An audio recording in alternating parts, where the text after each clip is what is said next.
Ucapkan terima kasih. Sama-sama, terima kasih banyak juga Kak Desa untuk ilmu yang udah di-share nih sama kita-kita. Nah, teman-teman, tadi kita udah banyak banget ya belajar tentang teknik-teknik nih yang diajarkan Kak Desa dalam public speaking, mulai dari persiapan, terus persiapan mentalnya juga, persiapan materinya juga. Nah, tapi ternyata teman-teman persiapannya nggak berhenti sampai di situ loh, masih ada persiapan lain yang harus benar-benar kita siapkan secara matang nih. Nah, materi selanjutnya akan dibawakan oleh pemateri selanjutnya, yaitu Kak Felix. Untuk waktu dan tempat, saya persilakan. Terima kasih Mbak Stefani dan terima kasih juga untuk teman-teman yang telah memberikan saya kesempatan untuk mempresentasikan tentang teknik-teknik public speaking. Sama-sama Kak Felix. Ya, sama-sama. Kalau di public speaking ini pasti ada teknik-tekniknya ya, seperti yang dikatakan Mbak Desta tadi. Kalau nggak pakai teknik-teknik itu pasti tidak bisa mempengaruhi audiens dan materi yang kita berikan itu nggak sampai kepada mereka gitu. Kemudian ini ada teknik-teknik yang lain lagi. Saya akan menjelaskan teknik-teknik tambahan. Ini lebih ke cara ngomongnya sama bahasa tubuhnya ya yang saya akan jelaskan. Jadi yang pertama adalah ada variasi suara. Di dalam variasi suara ini poinnya yang pertama volume suara dan kekerasan suara. Nah, di dalam public speaking kita harus tahu juga audiensnya itu seberapa banyak. Misalnya banyak banget gitu kan suara belakang gitu. Terus kita volume suaranya nggak keras gitu, pelan gitu. Terus yang belakang jadi nggak kedengeran gitu. Dia ngomong apa? Kurang dengar gitu. Dan juga sebaliknya, kalau misalnya kita audiensnya ada 3 atau 4 orang saja gitu kan sedikit gitu kan ya. Terus kita ngomongnya keras-keras banget lagi juga aneh kan ya. Jadi harus menyesuaikan audiensnya itu seberapa banyak. Kemudian ada jangan berbicara dengan nada datar, harus ada intonasi. Nah, apa sih itu intonasi? Intonasi itu sebenarnya kalau di lagu itu kayak not ya, kayak do re mi fa sol la si do gitu ya. Itu kan kalau di musik kan ada tuh ya. Ini di teknik public speaking juga ada namanya intonasi, yakni naik turunnya kalimat yang diucapkan gitu ya. Jadi kalau kita ngomong harus ada naik turunnya tergantung apa yang kita ucapkan. Kalau misalnya ngomong datar, misalnya berarti merupakan warisan kekayaan budaya yang dimiliki oleh bangsa Indonesia. Itu kan kayak mana gitu ya, kurang gitu. Beda kalau ada intonasinya. Batik merupakan warisan kekayaan budaya yang dimiliki oleh bangsa Indonesia. Itu kan enak, lebih enak dengarkan kan ya. Itu intonasi. Kemudian yang selanjutnya kecepatan berbicara dan artikulasi. Nah, ini apa sih itu artikulasi? Jadi dalam artikulasi ini memperhatikan kecepatan dan penekanan ininya dalam berbicaranya. Nah, dalam kecepatan berbicara ini berbicara cepat biasanya menunjukkan antusiasme dan urgensi. Nah, kalau misalnya ada urgensi nih berita yang ada bencana alam misalnya, lagi ada bencana alam itu kan urgen banget kan ya. Jadi kita harus memperhatikan tempo berbicara kita. Kemudian sebaliknya berbicara lambat biasanya diperlukan saat kondisi lebih santai. Kayak teman-teman ya nih yang di kelas misalnya presentasi itu kan lebih santai kan lah, lebih pelan. Ya kalau yang tadi. Dan untuk yang kecepatan untuk yang berbicara cepat ini bisa dilakukan pada saat situasi yang informal. Nah, kalau yang berbicara lambat ini lebih baik digunakan pada saat situasi yang formal. Kalau situasi yang informal itu misalnya ada acara kayak jalan sehat gitu kan, jalan sehat. Pernah kan ikut jalan sehat ya? Itu Pernah misalnya ada bagi-bagi door prize gitu ya. kemudian si hostnya ini yang pembawa acara ini bilang, oke teman-teman, kita akan beralih ke acara selanjutnya, bagi door prize gitu misalnya kan ya. Itu kan temponya lebih cepet gitu. Beda kalau di situasi formal misalnya kayak di pidato gitu. Bapak, ibu-ibu yang saya hormati, dimohon berdiri. Itu kan lebih enak soalnya kalau berbicara pelan itu kan bisa menjaga kesopanan kita seperti itu. Kemudian memberikan jeda pada saat berbicara. Nah, ini penting ya jeda ini ya, karena untuk orang yang berbicara cepat itu ya nggak ada jedanya gitu, langsung gitu kan. Audiensnya jadi bingung gitu, dia ngomong apa gitu, apa tadi gitu kan, jadi kurang jelas gitu kan ya. Nah, lebih baik diberi jeda. Apa sih fungsinya jeda ini? Yakni untuk memberikan kesempatan audiens untuk berpikir dan memasukkan materi ke otaknya gitu ya, ke otaknya agar lebih enak didengarnya. Jadi kalau misalnya ada jedanya, pasti audiens itu diberi kesempatan untuk berpikir gitu. Intinya seperti itu. Kemudian next, nah ini ekspresi wajah. Jadi tadi kan tentang vokalnya ya, kalau ini ekspresi wajah. Jadi nanti ada ekspresi wajah, bahasa tubuh, dan kontak mata ya, atau eye contact. Jadi itu harus diperhatikan karena audiens itu, tipe audiens itu ada yang auditori dan visual. Nah, kita kan tidak tahu audiens itu mereka auditori atau visual. Kalau misalnya auditori kan mereka hanya mendengarkan saja cukup kan ya, bisa masuk ke otak mereka. Kalau misalnya orang yang tipe belajarnya visual itu juga membutuhkan apa yang kita lakukan, bagaimana ekspresi wajah dan bahasa tubuh kita. Nah, ekspresi wajah, bahasa tubuh, dan eye contact itu sebenarnya masuk ke dalam non-verbal ya, berbicara non-verbal, komunikasi non-verbal. Nah, dalam ekspresi wajah ini berikan mimik wajah atau ekspresi wajah yang sesuai dengan pembicaraan yang sedang diungkapkan. Ini misalnya tema pembicaraannya tentang bencana alam ya, atau orang meninggal gitu ya. Terus misalnya ada reporter berita gitu kan memberikan berita itu dengan senyum-senyum. Bayangkan bagaimana kesannya kan gak enak gitu kan ya, dan sama ketawa-ketawa gitu kan gak enak, jadi tidak menghormati gitu kan ya. Kemudian sebaliknya, apabila ada reporter yang memberikan berita yang happy tapi wajahnya murung terus, itu kan kok kurang ini ya, kurang enak dipandang gitu. Jadi ekspresi wajah kita harus tetap diperhatikan, begitu teman-teman. Kemudian biasakan tersenyum. Nah, ini tersenyum ini memberikan efek positif pada audiens agar mereka itu lebih tertarik pada kita. Tersenyum itu juga berpengaruh pada kita loh, yang sebagai misalnya pembicara. Kalau kita sering-sering tersenyum, pasti kita akan memberikan emosi yang positif. Kemudian relax, jangan tegang. Nah, ini tadi sudah dijelaskan ya sama Mbak Desta ya tentang pemanasan sebelum berbicara di depan umum ya. Misalnya kalau kalian masih tegang gitu kan, bisa pemanasan kaki atau tangan dulu, pemanasan wajah gitu, A, I, U, E, O gitu misalnya, pemanasan wajah gitu. Kemudian tarik nafas, hembuskan gitu, kayak gitu. Terus minum air putih dulu biar nggak tegang, itu juga penting, minum air putih juga.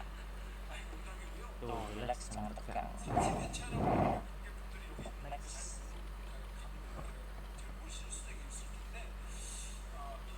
Kemudian ini ada kontak mata ya, non-verbal selanjutnya ada kontak mata, yakni melakukan kontak mata kepada audiens atau pendengar. Jadi kalau kotak mata itu sebenarnya penting teman-teman. Untuk apa sih? Agar audiens itu merasa bahwa pembicaranya itu hadir untuk mereka gitu.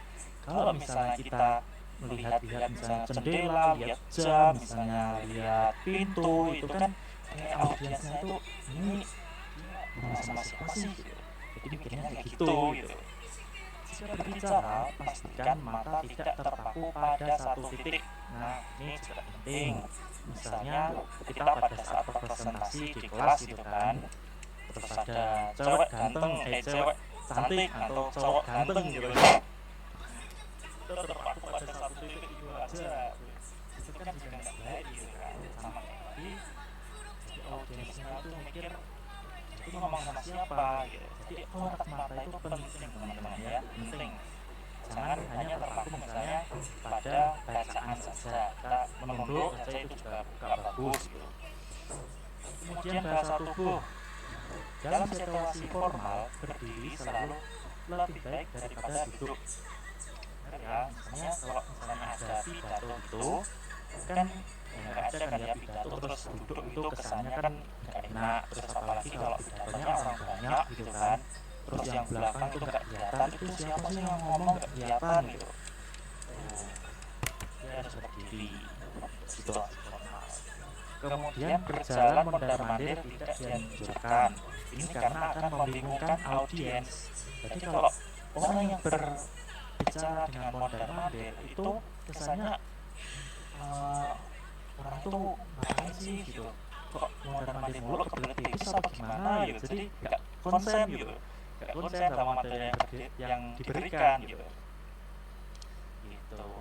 Jadi lebih baik berdiri di satu titik. Kalau misalnya mau geser ke kanan nggak apa-apa, mau geser ke kiri nggak apa-apa, tapi jangan terlalu sering ya, jangan terlalu sering, dan jangan terlalu ke kanan atau terlalu ke kiri. Cukup ya sewajarnya saja lah gitu.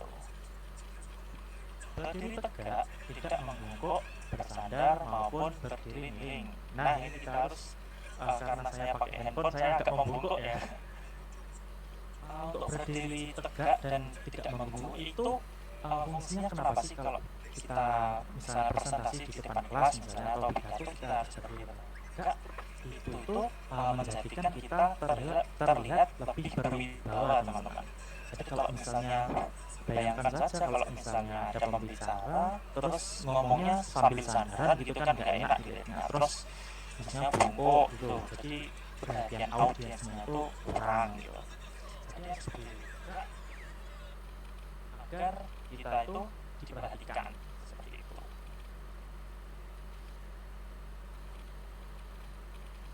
Kemudian selanjutnya, nah itu tadi teknik-teknik dalam berbicara dan mengolah bahasa tubuh ya teman-teman. Sekarang kita masuk ke bagaimana sih cara membuka presentasi yang baik dan menarik gitu, agar menarik. Yang pertama bisa dilakukan dengan memberikan pujian tulus kepada audiens. Nah ini audiens ini dipuji dulu biar mereka itu senang. Nah misalnya kalau pembukaan, halo teman-teman yang cantik-cantik dan yang ganteng-ganteng gitu kan, enak kan, mereka jadi wah ini apa nih, jadi perhatian audiens tuh menuju kepada kita gitu. Jadi diberikan rasa senang dulu, audiens itu diberikan rasa senang agar bisa lebih memperhatikan kita gitu. Kalau orang yang senang kan pasti ada atensi gitu ya, diberikan atensi balik gitu kan ya. Kemudian mengutip pendapat orang bijak. Nah ini dalam membuka presentasi bisa mengutip ini nih apa, misalnya kalau lagi buka presentasi mau perkenalan terus tak kenal maka tak sayang gitu, diberikan kayak itu kan jadi lebih menarik gitu kan, kayak yang dilakukan Mbak Stefani yang pertama tadi kan juga gitu. Kemudian memberikan pertanyaan misterius. Nah ini juga bisa dilakukan saat membuka presentasi ya. Jadi sebelum kita memberikan materi-materi yang akan kita berikan, coba deh kita berikan pertanyaan-pertanyaan yang terkait sama tema yang kita berikan. agar audiens itu mereka itu lebih ini penasaran gitu, lebih penasaran kenapa kok tanya gitu, dia itu mau ngomong apa gitu. Jadi lebih atensinya lebih ada gitu. Kemudian menceritakan lelucon, ini juga hampir sama fungsinya sama yang poin 1 ya, memberikan ujian tulus, karena memberikan lelucon dalam membuka presentasi itu mereka bisa tertawa gitu, bisa seneng gitu. Dengan ketertawaan itu dan emosi positif yang muncul pada audiens itu akan memberikan atensi kepada kita sebagai pembicara. Tadi yang membuka presentasi, sekarang yang menutup presentasi. Menutup presentasi juga bisa dilakukan berbagai cara. Yakni yang pertama, membuat ringkasan. Nah, dalam membuat ringkasan ini sebenarnya itu menurut saya juga penting karena untuk mengingatkan kembali apa sih yang sudah dibicarakan sebelum-sebelumnya. Nah, jadi kayak disimpulkan gitu biar audiens itu tidak lupa gitu. Kalau misalnya akhir-akhir presentasi itu kan biasanya perhatian audiens itu lebih gede ya. Kalau beda kalau di tengah-tengah presentasi itu mereka mulai ada yang kurang memperhatikan, ada yang ke toilet atau kemana gitu kan. Jadi dalam penutupan presentasi perlu dilakukan pembuatan ringkasan gitu. Kemudian yang kedua, pernyataan motivasi. Nah, dalam pernyataan motivasi ini bisa dilakukan agar audiens itu tergerak apa yang sudah berdasarkan apa yang sudah kita berikan materinya, untuk memberikan semangat kembali begitu. Kemudian lelucon yang relevan. Nah, ini lelucon lagi bisa dilakukan pada saat menutup presentasi ya, tidak hanya pada saat membuka presentasi. Lelucon-lelucon itu agar apabila kita kasih lelucon ya, terus mereka ketawa-ketawa, terus habis itu dikasih ringkasan nih. Ringkasan itu lagi membuat ringkasan agar mereka itu lebih memperhatikan dan materinya yang misalnya mereka tidak memperhatikan di tengah-tengah tadi, mereka bisa lebih teringat. Kemudian mengulangi manfaat. Nah, ini di dalam public speaking ini perlu ya ada manfaatnya ya. Misalnya yang disebutin Mbak Desta tadi, kalau pengaruh apa tadi ya, pengaruh K-pop terhadap tingkat konsumsi ya, begitu ya. Nah, itu kita harus tetap memberikan manfaat di akhir-akhir presentasi agar audiens itu mengerti, ngapain sih aku kok dengerin presentasi ini, buat apa gitu. Nah, itu nanti di akhir-akhir presentasi bisa dilakukan pengulangan manfaat. Kemudian meminta audiens meneriakan slogan tertentu. Yang dilakukan Mbak Stefani tadi juga seperti itu, bisa dilakukan pada saat penutupan presentasi agar audiens itu mereka lebih bersemangat lagi. Coba next, sudah selesai ya? Oh ya, ini teman-teman materinya sudah selesai.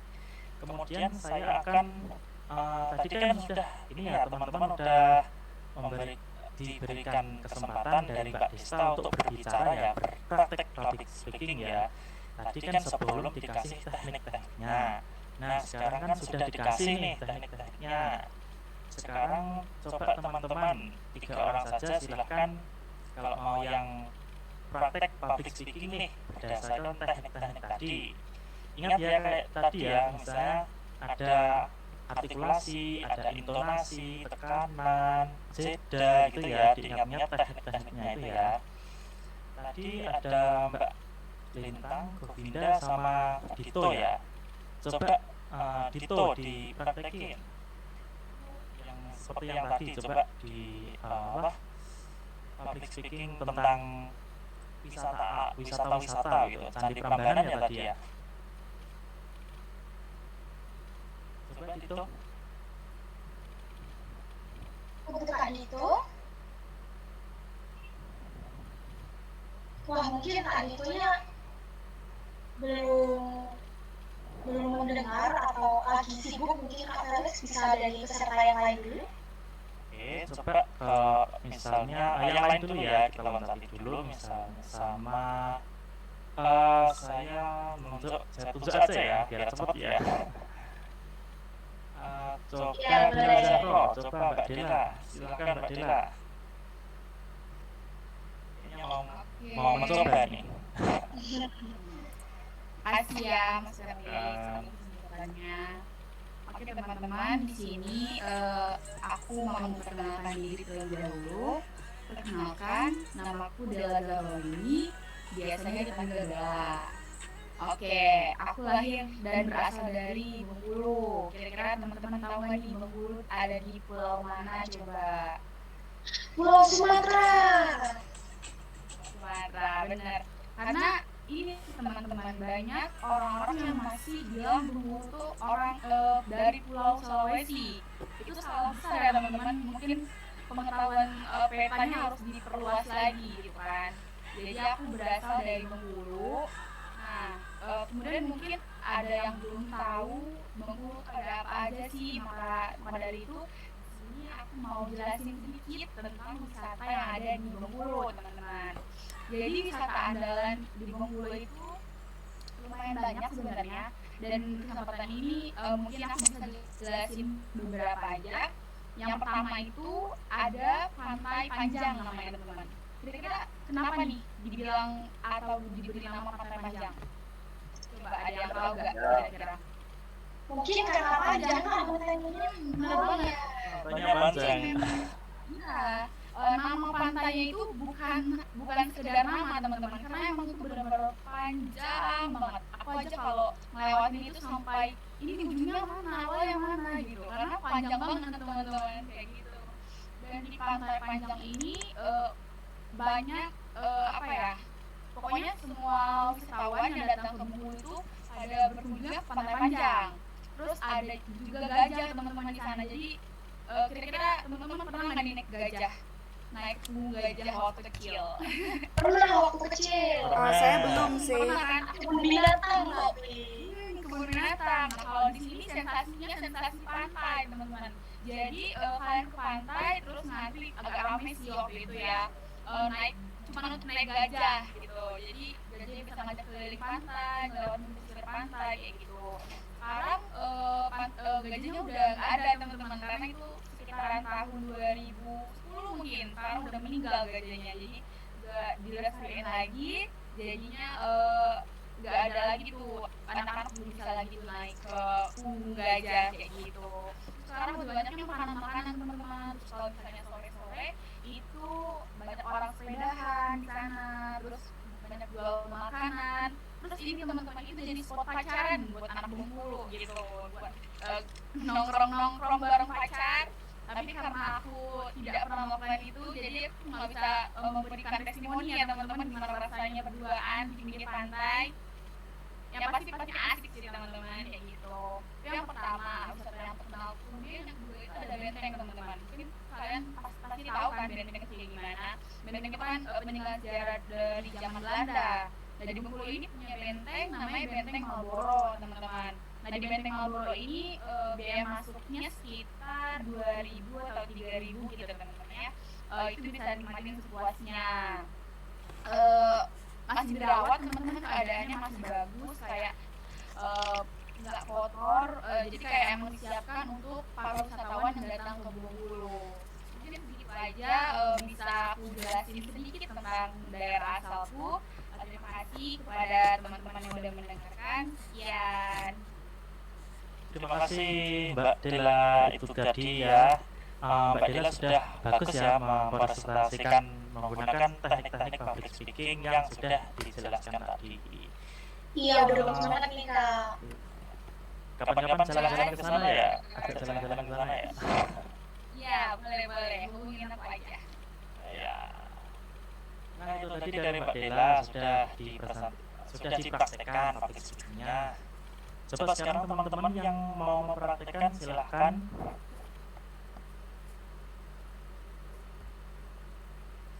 Atau mungkin Mas Adrian mau coba, silahkan sedikit saja.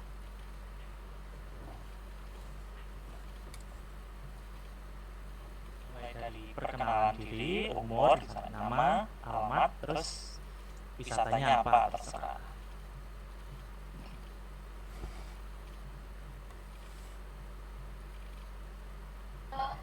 Sedikit memutus nih, Kak Felix tadi baru aja Kak Dito menyampaikan bahwa terpaksa harus keluar Google Meet, jadi nggak bisa praktek public speaking karena jaringannya sangat buruk di rumahnya. Oh iya, Saya mau menyampaikan ini. nggak apa-apa, nggak apa-apa. Oke, selain Mbak Dela ada lagi yang mau mempraktekkan? Siapa ya? Mungkin Kak Efri bisa mempraktekkan nih, gantian yuk. Siapa tahu nih. Ya, coba Kak Efri nih, kayaknya bisa nih. Bisa Kak Efri nih. Ayo. Oke. Udah kedengeran ya suaranya? Sudah terdengar jelas. Sudah terdengar.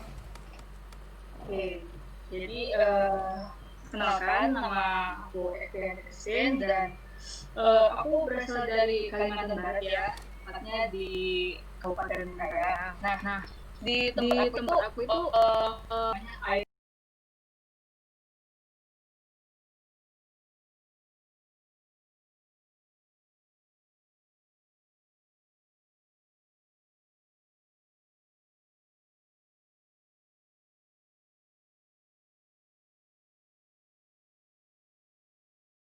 terjun manuk.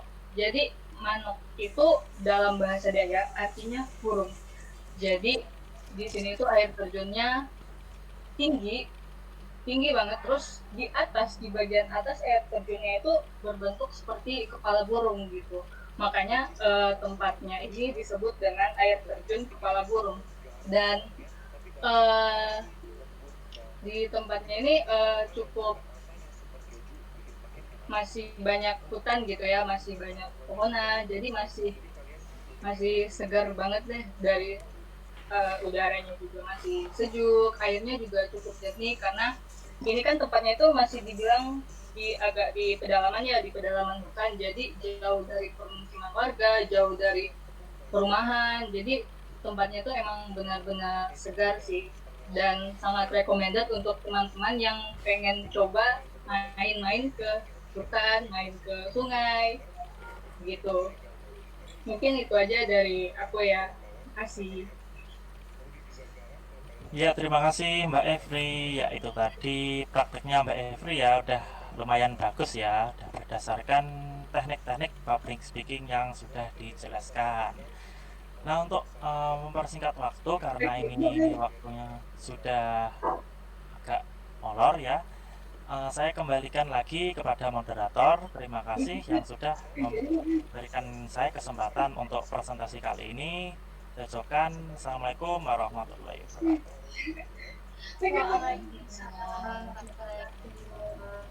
Oke, teman-teman semua, gimana nih? Apakah capek nih teman-teman? Udah ikut pelatihan nih, kayaknya capek nih. Aku kasih semangat lagi ya. Nanti kalau aku bilang lagi selamat pagi, kalian jawab pagi, sehat, sehat, sehat. Oke semuanya? Deadlock semangat nih.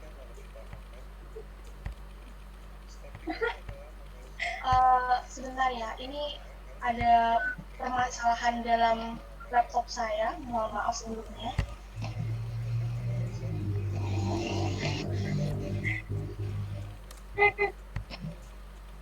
Oh, sebentar ya.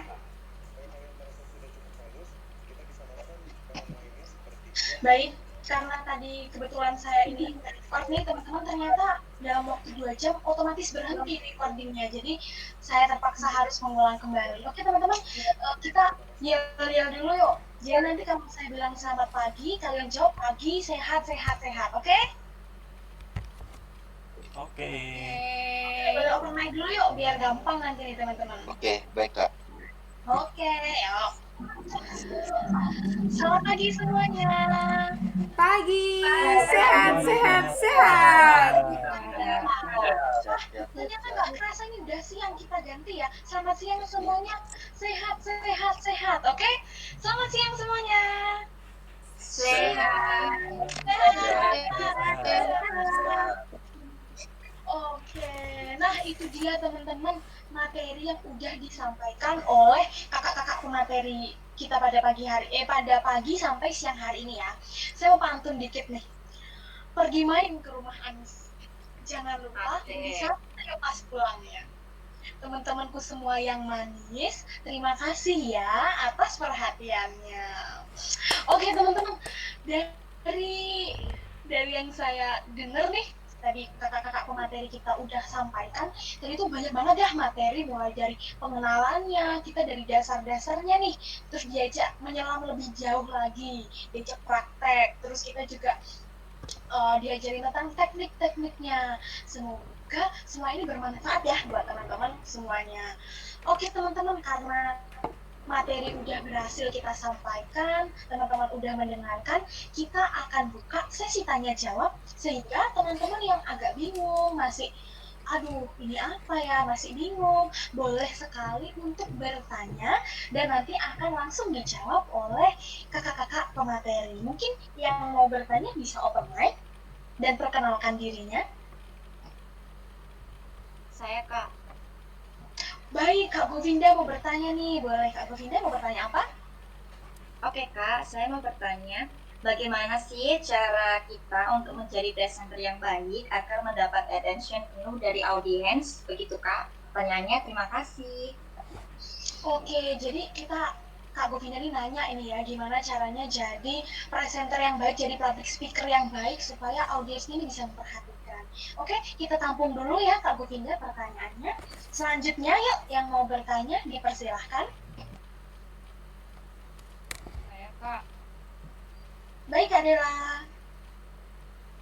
Perkenalkan, nama saya Dela Zahra Yuni. Jadi saya sini ingin bertanya kepada pemateri yang sudah menyampaikan materi, bagaimana cara eye contact yang baik bagi orang yang pemalu atau susah melakukan eye contact saat akan public speaking. Karena kan dalam public speaking yang baik itu harus melakukan eye contact dengan audiens. Gimana Kak caranya atau tips-trik yang bisa diberikan untuk orang-orang yang pemalu gitu, yang ketika ingin public speaking seperti itu. Terima kasih Kak. Oke, terima kasih Kak Dela ini tanya tentang gimana ya eye contact yang bisa dilakukan oleh orang-orang yang agak malu nih, apalagi untuk tatap-tatapan. Oke, kita simpan dulu pertanyaannya. Boleh yang mau bertanya open mic lagi teman-teman? Saya Kak. Boleh Kak Lintang, silahkan. Sebelumnya perkenalkan, nama saya Rita. Saya mau izin bertanya, bagaimana cara mengatasi demam panggung saat mau public speaking, karena kan sebagian orang itu merasa gugup, kayak tangannya berkeringat atau bergetar, pokoknya bisa seluruh tubuh juga berkeringat kayak gitu. Padahal kalau dari orangnya sendiri itu udah menguasai materinya gitu. Jadi kayak gitu aja. Terima kasih. Terima kasih lagi Kak Lintang. Jadi tanya tentang gimana ngatasi demam panggung ya. Satu lagi ya pertanyaan, mungkin ada yang mau bertanya nih teman-teman, silahkan open mic. Apakah masih ada yang mau bertanya? Oke, mungkin 3 pertanyaan aja cukup nih. Tadi ada 3 pertanyaan dari Kak Dela, Kak Govinda, dan juga Kak Lintang. Untuk kakak-kakak pemateri, saya persilahkan waktu dan tempatnya untuk menjawab. Saya mungkin ya, saya duluan. Saya ingin menjawab pertanyaan dari Kak Dela Zahro yang tadi menanyakan gimana sih caranya untuk eye contact bagi seseorang yang mungkin pemalu atau mengalami kesusahan eye contact gitu dengan orang lain. Nah, tips dan trik ya yang bisa saya berikan itu bisa begini.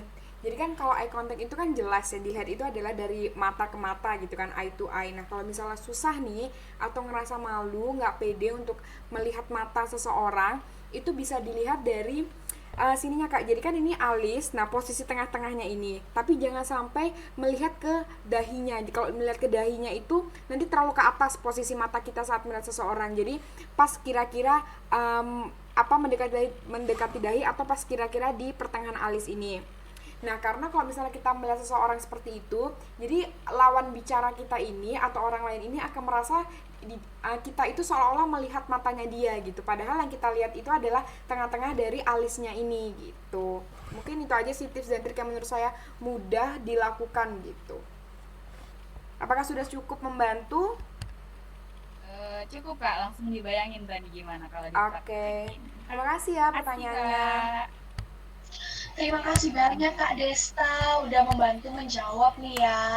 Oke, tadi Kak Desta udah membantu menjawab. Boleh dijawab pertanyaan dari Kak Govinda atau Kak Lintang dulu nih dari kakak-kakak pemateri?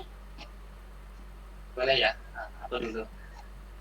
Aku pengen ngerespon dari pertanyaan dari Mbak Govinda. Itu perihal presenter yang baik gitu, yang menjadi pusat perhatian dari audiensnya atau penonton ya. Mungkin ini sih menurut saya. Kita tahu sendiri kan ya teman-teman, presenter itu kayak orang yang sedang meliputi suatu acara atau yang membawakan suatu acara gitu. Ya seharusnya itu menjadi pusat perhatian untuk seorang penonton atau seorang audiens gitu. Sehingga ini saran saya, bagaimana seorang presenter yang baik itu tadi kan sudah dipaparkan ya, perihal bagaimana dapat mempengaruhi audiens dan penonton. Yang pertama saya paparkan yaitu memperhatikan penampilan. Tadi sudah dijelaskan bagaimana penampilan itu menjadi hal yang penting sehingga orang dapat, oh ini sesuai nih penampilan dan konsep pemakaian bajunya, atau mulai dari atas hingga ke bawah, dari rambut kan ya, orang sudah memandang bahwa itu menarik teman-teman, sesuai dan cocok sama misalnya dia sedang membawakan acara live gitu, cocok nih dalam keadaan tersebut. Presenternya tidak menonjol terhadap penampilannya, tidak menjadi tidak menjadi hal yang aneh gitu dipandang oleh audiensnya, sehingga itu menjadi hal yang menarik buat para audiensnya. Terus yang kedua yaitu pengolahan kemampuan bahasa tubuh dan bahasa lisan secara luas dan baik. Itu saya sendiri sih sebenarnya punya perhatian dan pandangan tersendiri gitu terhadap para presenter dan para penyiar televisi gitu. Misalnya gini, presenter yang baik itu menurut pandangan saya sendiri, presenter yang dapat mengelola bahasa lisan dan tubuhnya dengan baik gitu, dan sehingga menurut saya ini dapat membuat hal yang dia sampaikan dapat terarah dan dapat kita pahami dengan baik gitu teman-teman, sehingga kita nggak terlalu banyak memikirkan dan tidak terlalu banyak ngawang-ngawang atau menghayal gitu terhadap hal yang dia sampaikan. Dari bahasa tubuhnya aja kita sudah bisa perhatikan, sehingga tersebut menjadi hal yang menarik kedua. Terus yang ketiga yaitu mampu berinteraksi terhadap penonton atau audiensnya. Menurut saya tersebut sangat penting ya, karena menurut saya tersebut dapat membuat audiens atau penontonnya terpengaruh gitu terhadap topik pembicaraan, dan membuat penonton atau audiensnya dapat merasa diperhatikan karena presenternya gitu, sehingga membuat audiens dan penonton merasa menarik nih topik atau pembicaraan yang disampaikan oleh presenternya kali ini. Terus yang terakhir ini sama tidak terbata-bata gitu dalam menyampaikan laporan atau konteks materi. Menurut saya tersebut sangat penting gitu, karena ini saya sendiri memiliki pandangan bahwa presenter yang baik itu presenter yang lancar gitu dalam berbicara, mengelola bahasa tubuhnya dengan baik gitu. Sehingga kalau memang presenternya cuma gagap atau terbata-bata dalam menyampaikan materi, ya membuat kita tidak dapat terpengaruhi gitu dari isi topik dan pembicaraannya. Mungkin sekian sih yang dapat saya sampaikan perihal presenter yang baik yang dapat mempengaruhi audiens. Terima kasih. Bisa diterima? Bisa Kak. Terima kasih. Iya. Terima kasih banyak untuk Kak Dwiki dan Kak Govinda. Masih ada satu pertanyaan lagi nih dari Kak Lintang, bisa untuk dijawab.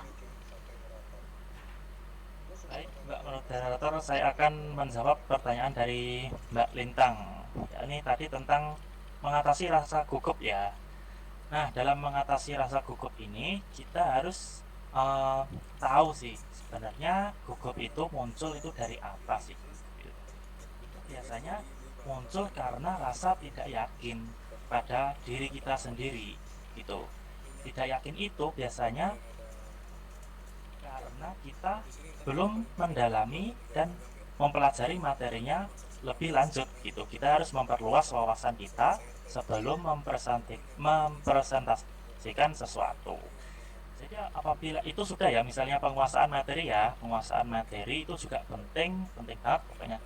Karena ya kalau nggak tahu materinya ya pasti gugup dan pendengarnya juga bingung dia ngomong apa begitu.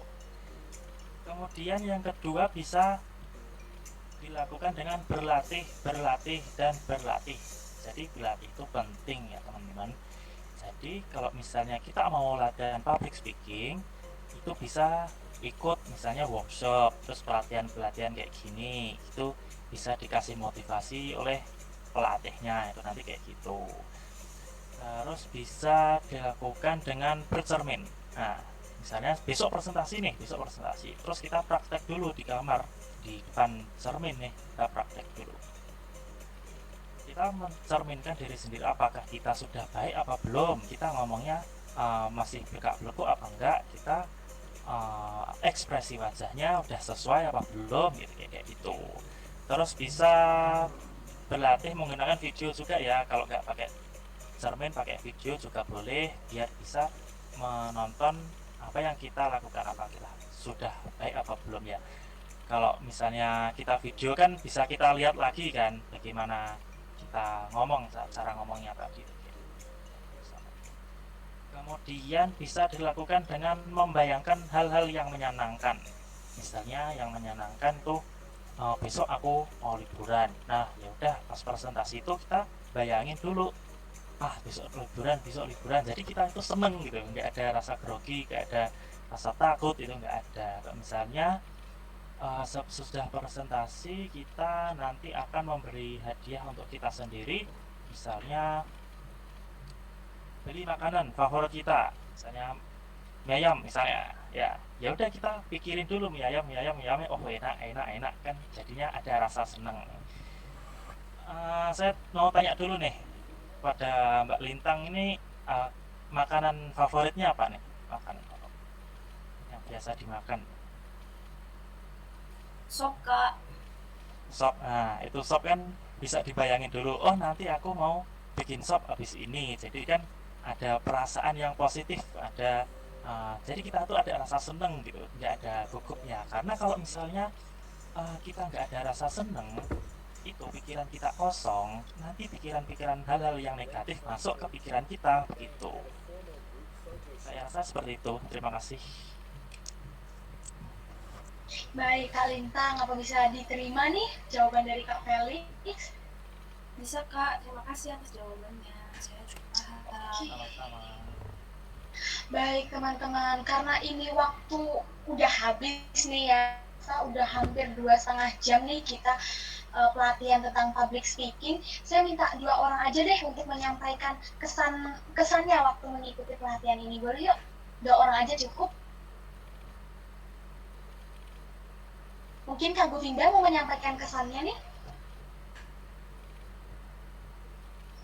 Oke Kak, terima kasih atas waktunya. Menurut aku kesan pesan yang bisa saya ambil, pemberian pelatihan public speaking ini sangat bermanfaat, tentunya menambah wawasan. Terus saya menjadi mengerti tentang bagaimana sih teknik-teknik yang bisa saya praktekkan untuk public speaking menjadi lebih baik lagi kayak gitu. Terus selain itu kakak-kakak di sini juga menyampaikan materi dengan baik-baik dan sangat memberikan motivasi kepada saya begitu Kak. Terima kasih. Wah, terima kasih Kak Govinda. Satu lagi mungkin dari Kak Efri mungkin mau menambahkan kesan dan pesannya waktu ikut pelatihan ini.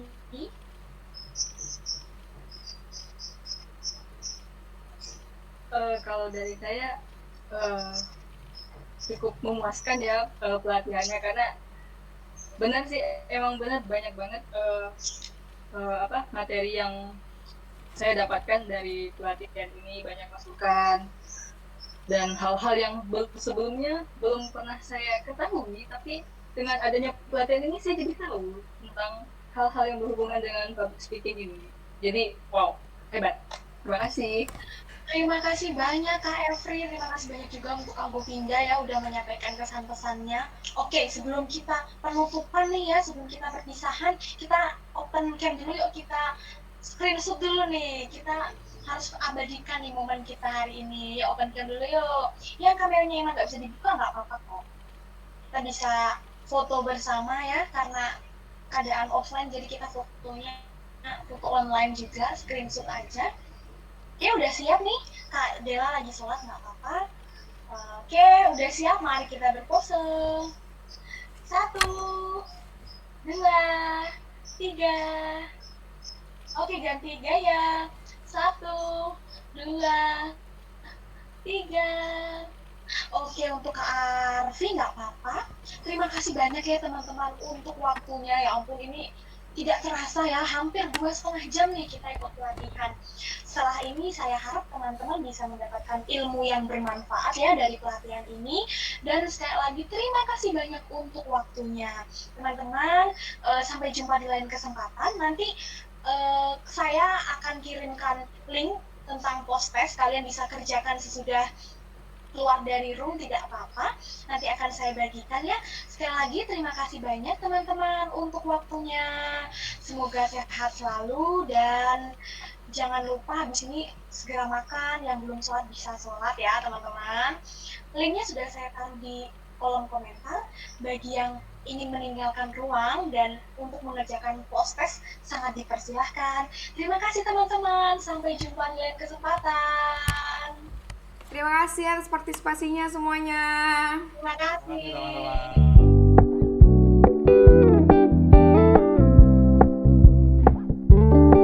We're gonna keep it low key, keep it softly spoken, with no strings tying you to me.